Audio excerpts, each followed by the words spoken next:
We're all about the Archers. I'm Philippa. And I am Lauren. And we're here to talk to you as normal. Normal service has been resumed. We're here to talk to you about what's happened so far this week. We will be covering episodes on Sunday the 5th, Monday the 6th, and tonight, Tuesday the 7th of January 2025. You have been warned.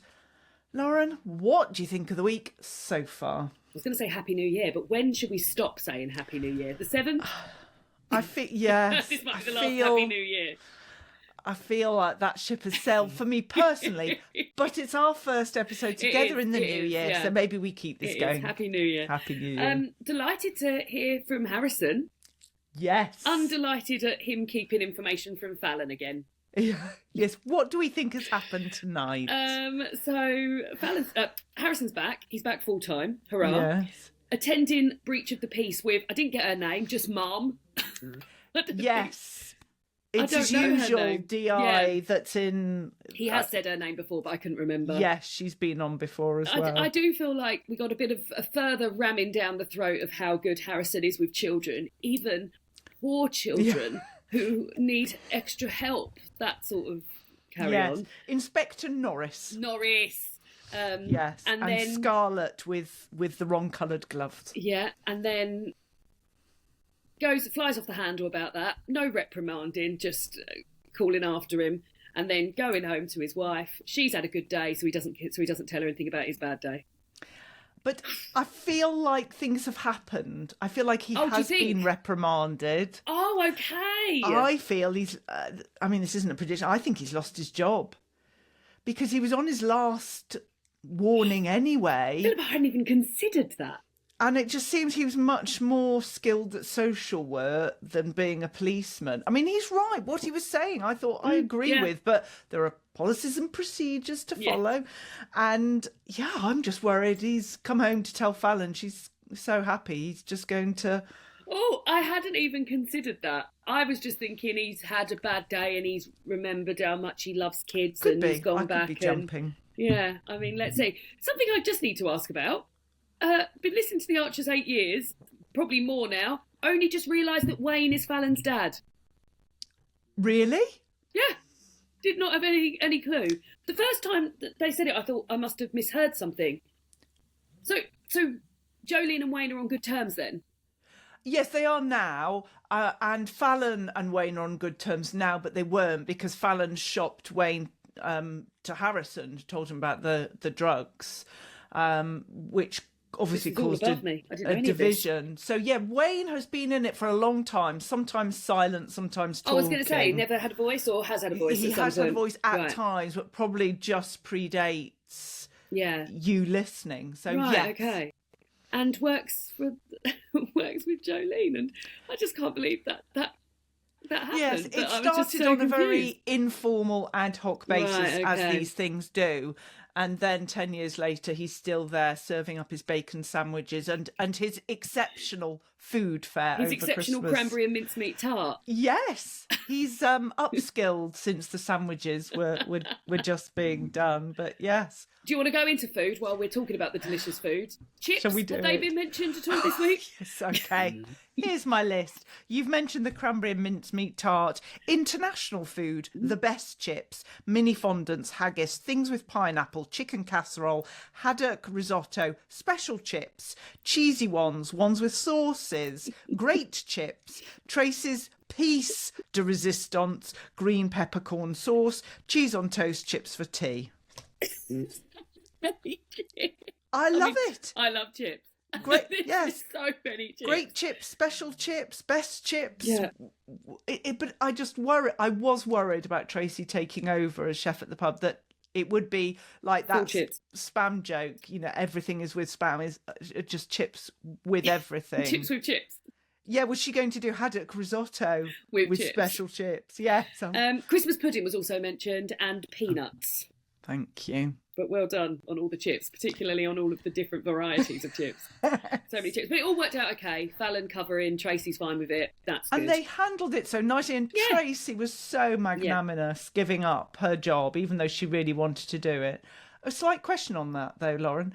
Do you need some sort of qualification, some sort of certificate in food preparation? You definitely need a hygiene certificate, unless the hygiene certificate belongs to the... No, you need some sort of catering thing. You can't. I just couldn't rock up, could I, and say, "Here I am preparing chips for the nation." Yes. Here I am with my special chips. Yeah. They're special because they got E. coli. Yeah, I don't know. That was my... Unless that's something that's covered with her bar work. Yeah, I don't know. Possibly. Don't know. There we go. Who knows? I was pleased that her and Brad have had a bit more of a chat, and she's a bit more aware of the awfulness that's going on. That was one of my flops, listening to Brad and how he's been missing lectures and how he's finding the course very, very hard.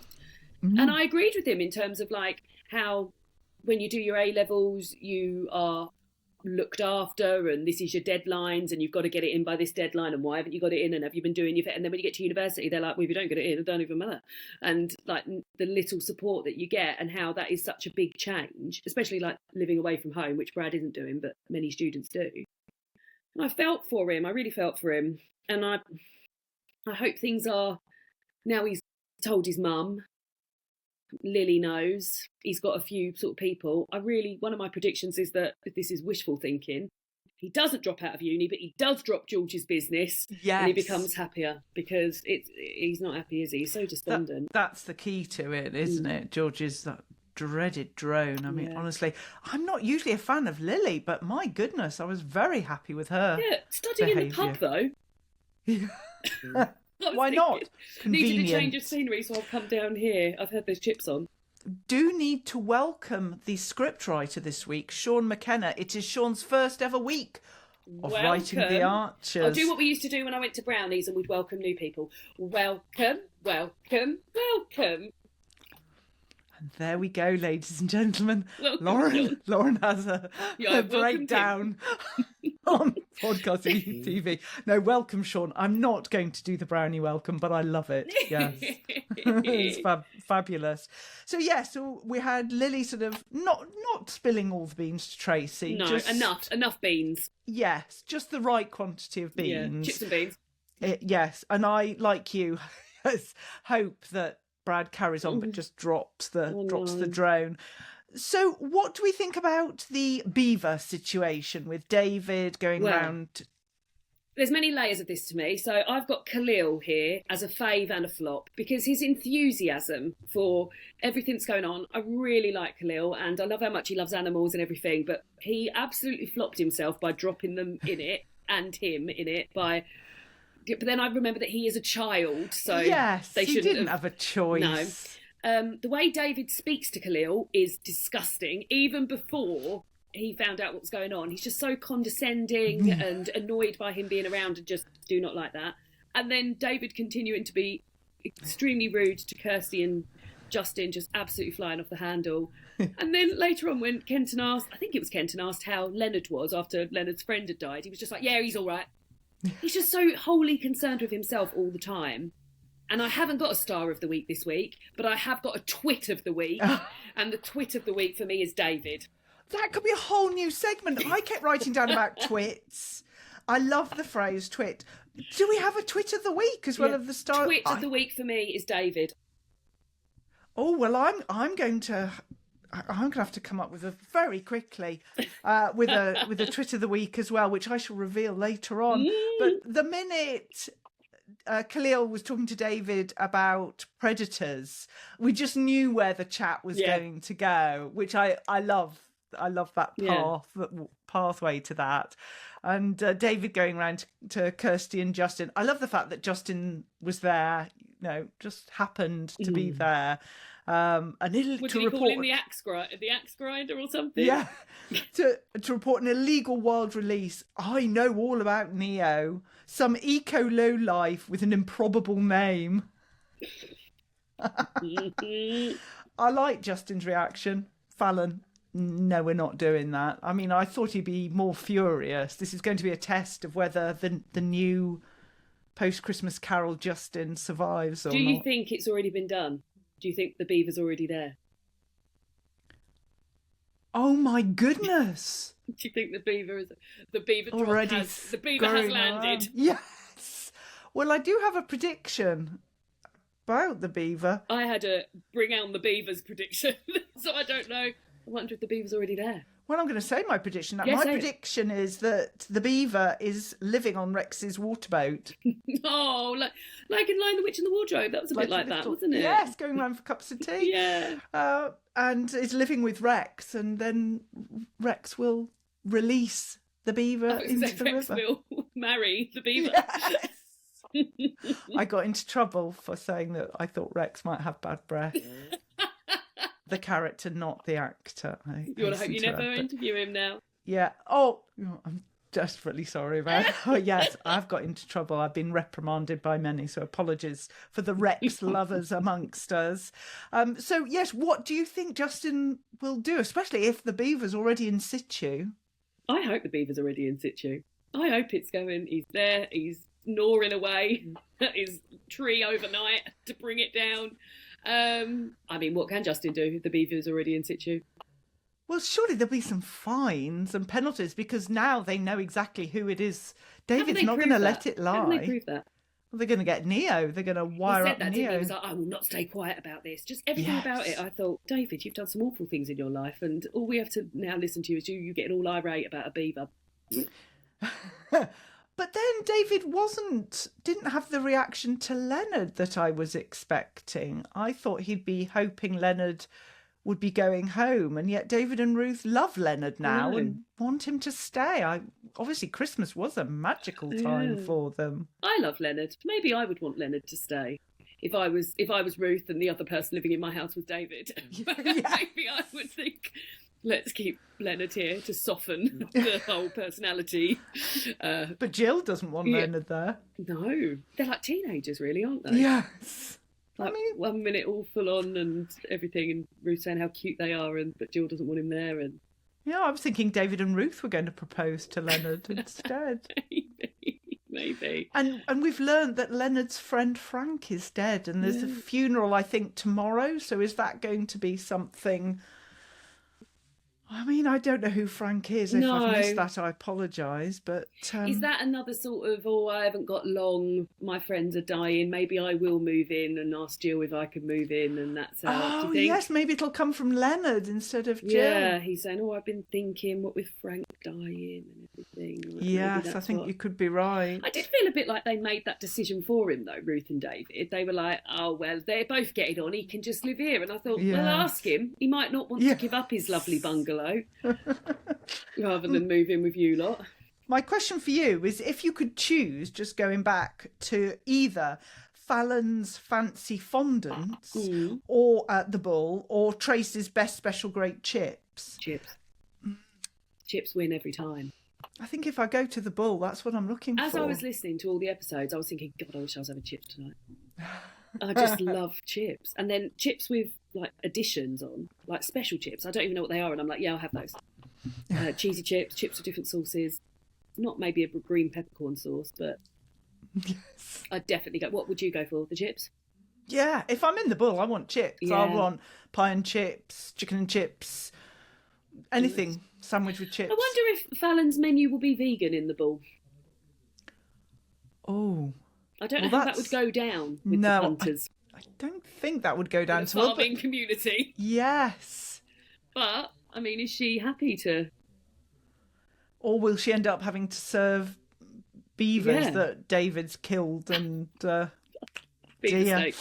So, yes, let's look at Star of the Week and Twit of the Week. So you said you didn't have a star. I had Star of the Week written down, ready to write into it, and then every time I heard from David, I was getting more and more irate, so I scribbled out Star and wrote Twit and wrote David. So who was your Star of the Week? My Star of the Week is Brad. He's just so badly done by. Everyone needs to be on Team Brad. That was another reason I also went for Twit of the Week, because my last two Star of the Weeks have been Brad. And that's fair enough. I'm going to do it again. I could. My Twit of the Week is Kirsty. I'm sorry, Kirsty. This Beaver chat is just no. No. You disagree with the Beavering. You disagree with the Beavering. Yeah. Oh. Beavering away. Yeah. Quentin will wish he was on this episode, but never mind. So, we've done Star of the Week, we've done our new feature, Twit of the Week, predictions. Well, I feel like I've sort of gone over my predictions. As I said, I hope that Brad doesn't drop out of uni but does drop George's work. I think there's going to be some Fallon and Harrison fallout, but I feel like that's been my predictions for the past sort of 6 months. I've been predicting that there'll be some Fallon and Harrison fallout, and yeah, bring on the Beavers. Let's see if there's either a Beaver already there, or I don't see this happening without a Beaver. I think there's either already a Beaver there, or they go ahead with the Beaver anyway. Oh dear, it's all going to go horribly wrong. Well, yes, my prediction I've mentioned about the Badger already living with Rex. Not the Badger. The Badger. I know, I get confused between I've Beavers written and Badger Badgers. down. That shows how bad my notes are. When Khalil and David were talking earlier on, I thought they were talking about Badgers, and I thought this would be ideal to bring up Beavers, and thought that, but they had already started talking about Beavers, so maybe Rex has just got every type of wildlife living with him on his boat, and he's very, very happy there. They had to move out for the party, but they've come back in now. I think it's Emma. Emma needs to step up and talk to Brad about dropping the drone business. She is the one. She can redeem herself a bit by doing that. She will not do that, though. She's not going to do it, but I'd like it if she did.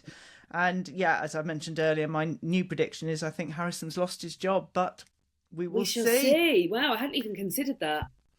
Who knows? Oh God, I hope not, but he absolutely flew off the handle. I thought it at the time. I thought, for someone who's on his last warning, he's really giving it some flouncing off.